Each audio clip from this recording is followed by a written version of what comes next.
pertanyaannya itu loh. Jadi KSP ini sebuah lembaga non struktural ya, dan itu sangat tergantung dari pemimpin nasional, tergantung dari Bapak Presiden, apakah dibentuk dengan nama yang sama atau juga bisa dibentuk dengan nama yang lain atau bahkan juga tidak dibentuk. Itu ada referensinya. Dulu zamannya Pak Harto kan ada Sesda Lubang, berikutnya Pak SBY ada UKP 4. Nah, sekarang ada kantor kepala staf kepresidenan. Apakah itu nanti ada atau tidak, ini sangat tergantung dari urgensinya Bapak Presiden yang akan datang. Ya, gitu. Berikutnya tadi tanya apa?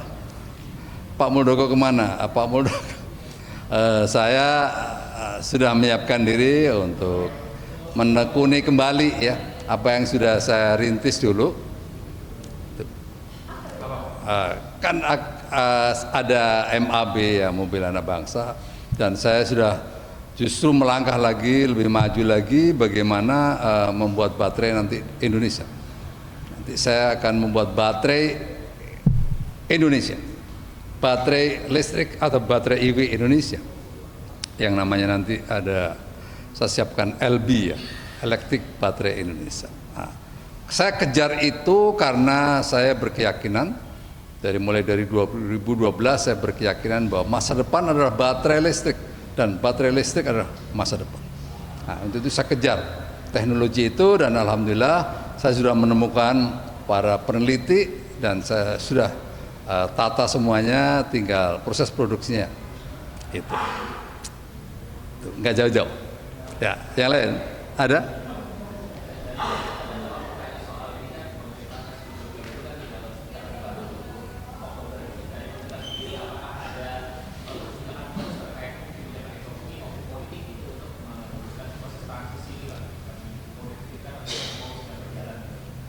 Ya, saya pikir semuanya sekarang fokus kepada proses transisi ya. Bagaimana khususnya melihat besarannya dulu ya, melihat program rencana kerja tahunannya itu sudah betul-betul ditata dengan baik, disiapkan dengan baik. Di dalam sidang-sidang kabinet dan sidang paripurna terakhir kemarin juga berbicara tentang bagaimana menyiapkan transisi.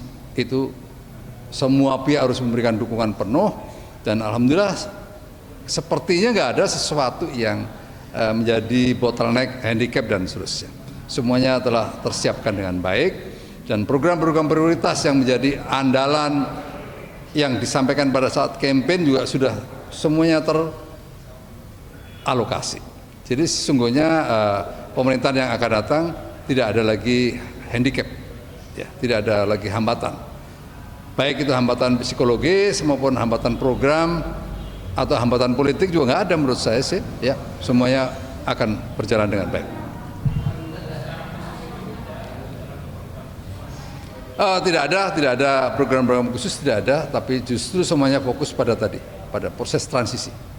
Ya, karena waktu efektif pemerintahan ini tinggal beberapa hari.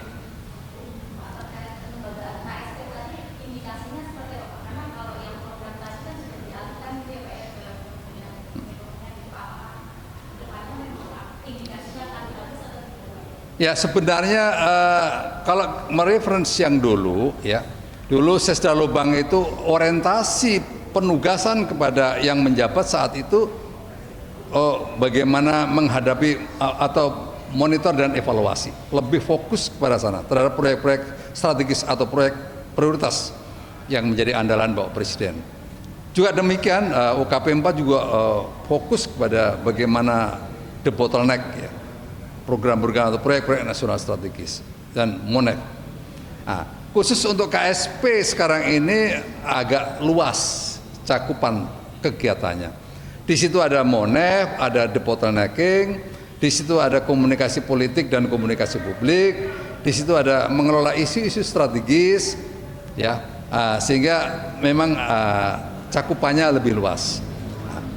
Dalam rangka mengelola isu strategis dan komunikasi politik, komunikasi publik, Dan lebih titik beratnya lagi komunikasi politik dan komunikasi publik itu PCO yang berperan mengambil posisi itu.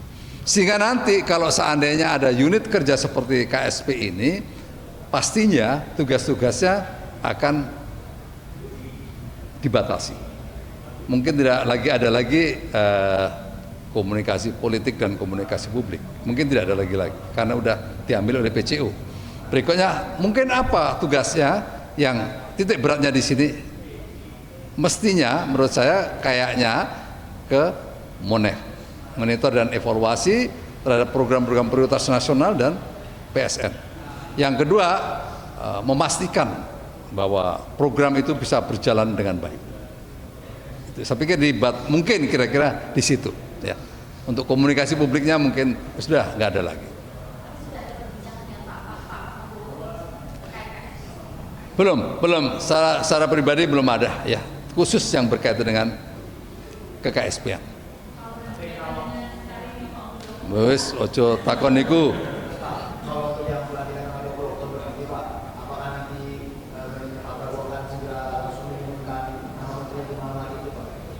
Saya pikir iya ya, mestinya seperti itu karena semaksimal mungkin tidak ada vakum ya, tidak ada vakum mungkin seperti itu tekniknya. Ya.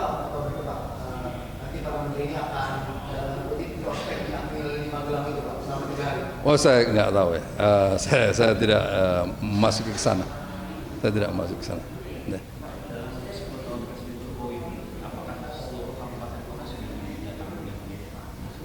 Oleh Pak Jokowi ya. Wah, saya belum bisa memastikan.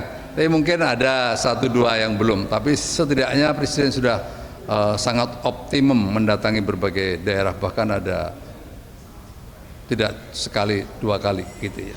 Seperti ke Papua beberapa kali beliau mungkin satu-satunya Presiden yang terbanyak ya berkunjung ke Papua. Ya. Oke.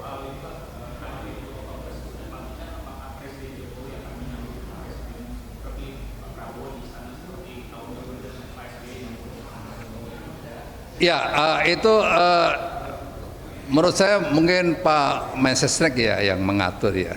Tapi tradisi-tradisi yang sudah berjalan, saya pikir bagaimana menyambut presiden yang baru dan mengantarkan mantan presiden itu sangat bagus ya. Perlu dikembangkan. Ya.